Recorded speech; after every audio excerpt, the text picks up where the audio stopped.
नमः सर्वेभ्यः छात्रेभ्यः सर्वेषां कृते नमस्कारः। अद्य अस्माकं यूट्यूब् चैनल् लखनमाली इत्यस्य उपरि उपनिषद्ग्रन्थः इत्यस्मिन् विषये वयं पठामः। इतः पूर्वम् आरण्यग्रन्थविषये इतः पूर्वम् आरण्यग्रन्थाः के सन्ति, किं महत्त्वपूर्णविषयं सर्वं ज्ञातवन्तः। इदानीम् उपनिषद्विषये उपनिषद्ग्रन्थाः इत्यस्मिन् विषये कस्मिन् वेदस्य है के उपनिषद्ग्रन्थाः सन्ति सर्वम् अत्र पठामः। चलामः इदानीं शुभारम्भं कुर्मः। तो देखिए बच्चों, स्टार्ट करते हैं उपनिषद ग्रंथ। इससे पहले आपने आरण्य ग्रंथ समझा और अब हम पढ़ेंगे उपनिषद ग्रंथ। इसके विषय में जो भी महत्वपूर्ण रहेगा वो हम आपको सब बताएंगे यहाँ पर। तो देखिए यहाँ पर जो भी कुछ एग्जाम के हिसाब से इम्पोर्टेंट रहेगा वो साथ में ही बता दिया जाएगा। चलिए स्टार्ट करते हैं। उपनिषद ग्रंथ पुस्तक में देखिए लिखा है, वेदानाम अंतिमो भाग है वेदांत है। वेदानाम अंतिमो भाग है वेदांत है, यानी वेदों का अंतिम भाग वेदांत है। ठीक, एक एक लाइन में, हर लाइन में प्रश्न बनने की संभावना रहती है, तो आप हर लाइन को अच्छे से सुने और समझें। वेदानाम अंतिम भाग क्या है? वेदांत है। ये आपको ध्यान में रखना है। ठीक, वेदांत कहलाता है। आगे लिखते हैं, वेदांत एव उपनिषद कथ्यते, और जो वेदांत है उसी को उपनिषद कहते हैं। वेदांत को ही उपनिषद कहते हैं। ठीक है ना। तो वेदांत एव उपनिषद कथ्यते, वेदांत ही उपनिषद कहते हैं या वेदांत को ही उपनिषद कहते हैं। आगे देखो, इसकी व्युत्पत्ति बता रहे हैं कि उपनिषद जो शब्द है वो कैसे बना, इसकी उत्पत्ति कैसे हुई, इसके विषय में बता रहे हैं।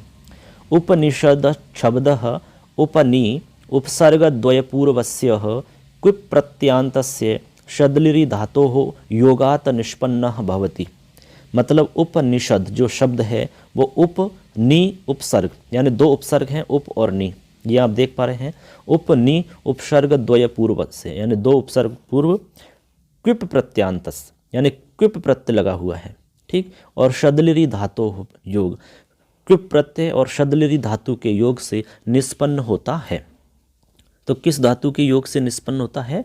षड्लिरि धातु के योग से निष्पन्न होता है। अब आगे बता रहे हैं, जो षड्लिरि धातु है उसके अर्थ तीन हैं। तो षड्लिरि धातोः अर्थत्रयमस्ति, षड्लिरि धातु के तीन अर्थ हैं। एक तो है विशरण, विशरण यानी नाश, गति ही यानी प्राप्ति ही, और अवसादन का मतलब शिथिलनम च, यानी एक तो अर्थ हो गया विशरणम, नाश होता है अर्थ, गति ही यानी प्राप्ति, अवसादन यानी शिथिलन। ये तीन अर्थ इसके बताए जाते हैं। आगे लिख रहे हैं कि अस्य अर्थः भवति यत्, इसका अर्थ होता है कि या विद्या परंपरया गुरोः समीपे उपविश्य प्राप्यते तथा च यया समस्त अनर्थोत्पादकानां सांसारिक क्रियाणां नाशः भवति ही संसारस्य कारणभूतायाः अविद्यायाः बंधनं शिथिलं भवति ही ब्रह्म साक्षात्कारः च भवति ही सा विद्या उपनिषद कथ्यते। कितनी बहुत अच्छी बात है यहाँ पर, कितनी बड़ी बात यहाँ पर आपको बताई जा रही है। तो कहते हैं, देखिए यहाँ से आपको समझना है। देखिए ये देखिए यहाँ से अर्थ बता रहे हैं, यहाँ से आप समझेंगे अर्थ जो बता रहे हैं। यहाँ से अस्य अर्थः भवति, इसका अर्थ है कि जो विद्या परंपरा से गुरु के समीप में बैठ कर के प्राप्त की जाती है, गुरु के समीप में बैठ कर के जो प्राप्त की जाती है, तथा जिसके द्वारा समस्त अनर्थ उत्पादक करने वाली सांसारिक क्रियाओं का नाशः भवति, जिसके द्वारा समस्त अनर्थ को उत्पादन करने वाली सांसारिक क्रियाओं का नाश होता है। संसारस्य कारणभूता नाम, संसार के कारणभूत अविद्या नाम, यानी अविद्याया बंधनम, अविद्या का बंधन शिथिलम भवति, अविद्या का जो बंधन है वो शिथिल हो जाता है। ब्रह्म साक्षात्कार च भवति, और जिसमें ब्रह्म का साक्षात्कार होता है, ब्रह्म का साक्षात्कार होता है। ठीक है, सा विद्या, उस विद्या का नाम उपनिषद है, उसको उपनिषद कहते हैं, उसका नाम उपनिषद है। तो ये है उपनिषद। यानी उपनिषद क्या है इसके विषय में अभी आपको बताया था, उपनिषद का विषय वस्तु क्या है वो आपको सब यहाँ पर बताया था। तो आप यहाँ से समझ गए होंगे। देखो यहाँ हमने आपको बताया था इसका अर्थ, जो विद्या परंपरा से गुरु के समीप में बैठ करके प्राप्त की जाती है और जिसके द्वारा समस्त अनर्थ उत्पादन करने वाली सांसारिक क्रियाओं का नाश होता है, संसार की कारणभूत अविद्या का बंधन शिथिल होता है और ब्रह्म का साक्षात्कार होता है, उस विद्या का नाम उपनिषद है, उसको उपनिषद कहते हैं। ठीक, आगे लिखते हैं, अत्र ब्रह्म जीव जगत संबंधी विषयाणाम विशदम विवेचनम प्राप्यते। यहाँ पर ब्रह्म जीव जगत संबंधी विषयों का विस्तृत विवेचन प्राप्त होता है। किसका? ब्रह्म जीव जगत संबंधी विषयों का विशद यानी विस्तृत विवेचनम प्राप्यते, विस्तृत विवेचन प्राप्त होता है। उपनिषत्सु ब्रह्म जीव संसार संबंधी रहस्यमपि प्रतिपादितम अस्ति। उपनिषदों में ब्रह्म जीव संसार संबंधी यानी ब्रह्म जीव और संसार से संबंधित रहस्यों का भी प्रतिपादन किया गया है, यानी जो गूढ़ रहस्य हैं, ठीक है, उनका भी प्रतिपादन आपको यहाँ पर मिल जाएगा। तो ऐसे करके आपको बता दिया है कि उपनिषदों में क्या विषय वस्तु है, वो आप जान गए। अब इसमें और भी महत्वपूर्ण चीज़ें हैं, वो मुक्तकोपनिषदि ही उपनिषदाम संख्या। मुक्तकोपनिषद में उपनिषदों की संख्या 108 उल्लिखिता यानी 108 लिखी गई है।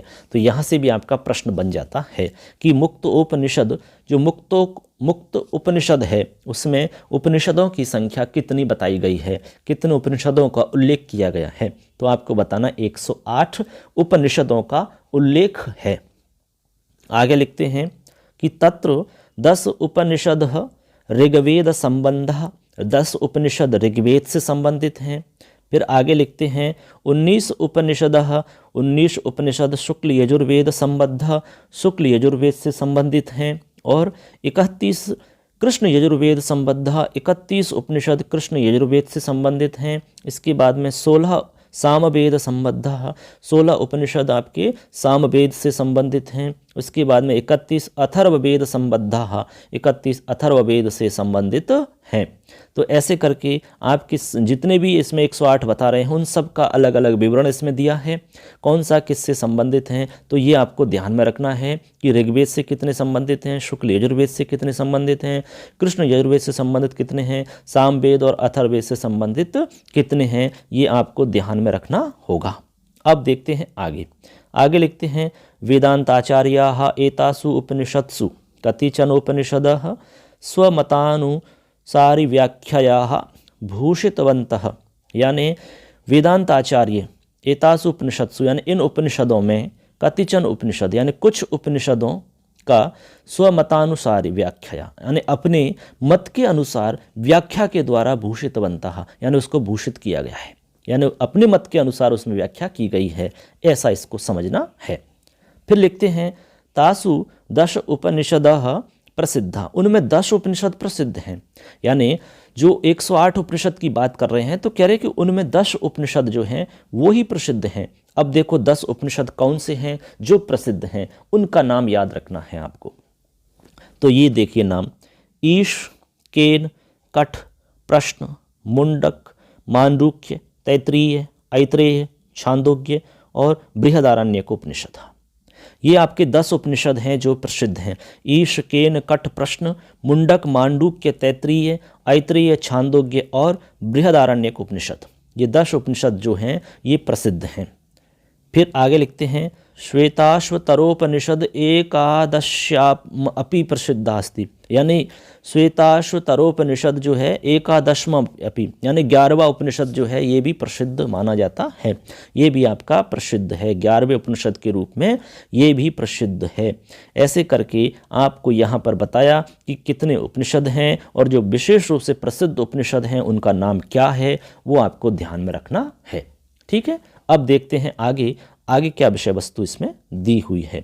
आपको एक एक लाइन को समझना है, पूरी वीडियो को अच्छे से देखना है, लाइक, कमेंट और शेयर करना है। अपने विचार जरूर लिखें कमेंट के रूप में और चैनल को सब्सक्राइब जरूर करें, अपने दोस्तों को शेयर करें। ठीक है, क्योंकि इस पर जो भी इंपॉर्टेंट है सारा कुछ हम उपलब्ध करवा ही रहे हैं, आगे भी करवाते रहेंगे।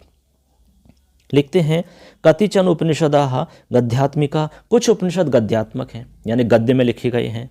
इसका मतलब हुआ कतिचन पद्यात्मिका और कुछ पद्य में लिखे गए हैं। पद्य आप जानती हैं, गद्य आप जानती हैं।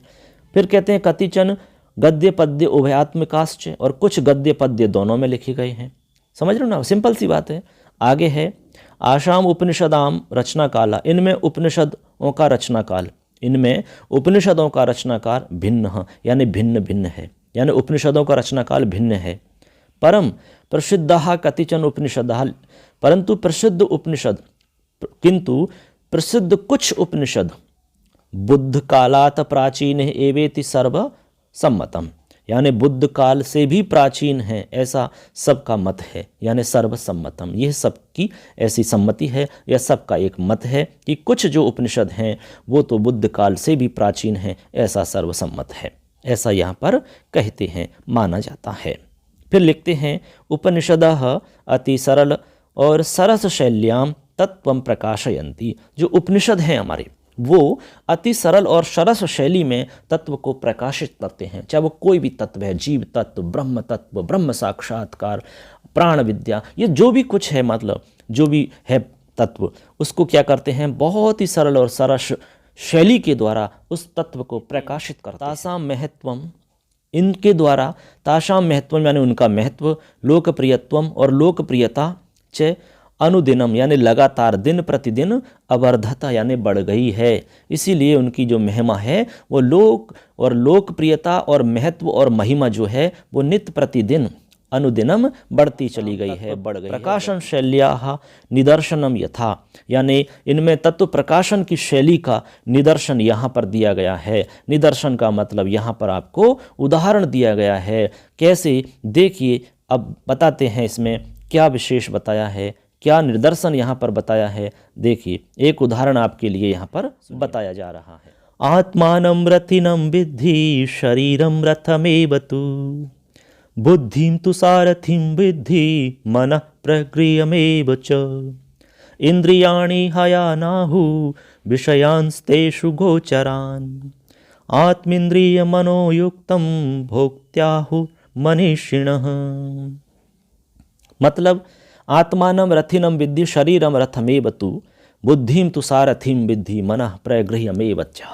मतलब देखो इसका क्या है बच्चों, जो पहला वाला जो मंत्र है आपका, इसका मतलब समझ लो। इसमें कहा जा रहा है कि इस जीवात्मा को तुम, कहते हैं कि इस जीवात्मा को तुम रथी, रथ का स्वामी समझो, यानी रथी और रथ का स्वामी समझो, समझ गए। शरीर को उसका रथ समझो, बुद्धि को सारथी समझो, रथ हाँकने वाला समझो, और मन को लगाम समझो, मन को लगाम समझो। लगाम का मतलब इंद्रियों पर नियंत्रण करना, ये इसका मतलब है पहले मंत्र का। दोबारा समझ सकते हो, इस जीवात्मा को तुम रथी, रथ का सारथी समझो, शरीर को उसका रथ समझो, बुद्धि को सारथी, रथ हाँकने वाला समझो, और मन को लगाम समझो। लगाम यानी कि नियंत्रण करना, किस पर, इंद्रियों पर। अब इसके विषय में और अधिक दूसरे मंत्र में दिया गया है। तब लिखते हैं इंद्रियाणि हयानाहु, ठीक है। तो इसका मतलब जो दूसरा वाला है, विषयांस्तेषु गोचरान आत्मेन्द्रिय मनोयुक्तम भोक्तित्याहुर्मनीषिणाः। मनीषिण यानी विद्वान लोग। तो कहते हैं कि जो विद्वान मनीषी हैं उनके द्वारा, विवेकी पुरुषों ने इंद्रियों को इस शरीर रथ को खींचने वाले घोड़े कहा है, यानी कि जो शरीर को खींचने वाले घोड़े हैं, ऐसा उन्होंने बताया है इंद्रियों को। उन्होंने कहा कि जो हमारी इंद्रियां हैं वो हमारे इस शरीर के रथ को, शरीर रूपी रथ को खींचने वाले घोड़े हैं। हमारी इंद्रियां जिधर हमें लेकर जाती हैं हम उधर ही चल पड़ते हैं। जिनके लिए इंद्रिय विषय विचारण, जिनके लिए इंद्रिय विषय विचरण के मार्ग हैं, इंद्रियों तथा मन से युक्त इस आत्मा को उन्होंने शरीर रूपी रथ का भोग करने वाला बताया है। शरीर रूपी रथ का भोग करने वाला बताया है। इस प्रकार ये दोनों मंत्रों का अर्थ हो जाता है बच्चों, ठीक है। और लास्ट में एक पंक्ति लिखी हुई है जो कि बहुत ही महत्वपूर्ण है। क्या है? भारतीय दर्शनस्य प्राणस्वरूपा गीतापि उपनिषद रूपेण एव प्रसिद्धा। भारतीय दर्शन की प्राणस्वरूप गीता, भारतीय दर्शन की प्राणस्वरूप गीता भी श्रीमद् भागवत गीता की बात है तो गीता भी उपनिषद के रूप में ही प्रसिद्ध है। इस प्रकार से आपने देखा उपनिषद के विषय में संपूर्ण जानकारी जो भी इम्पोर्टेंट है सब कुछ आपको यहाँ पर बहुत ही सरल तरीका से बताने का हमने प्रयास किया है। दोस्तों आशा करते हैं आपने अच्छे से वीडियो सुना होगा और देखा होगा और आपको निश्चित लाभ मिला होगा। तो बहुत बहुत स्वागत है, आपने अच्छे से देखा है और आगे भी देखते रहें, ऐसे ही सारी जानकारी मिलती रहेगी दोस्तों। तो धन्यवादाः। जयतु भारतम, जयतु संस्कृतम, पुनः मिलामा इदानीं चलामा। चरैवेति चरैवेति ही। धन्यवाद।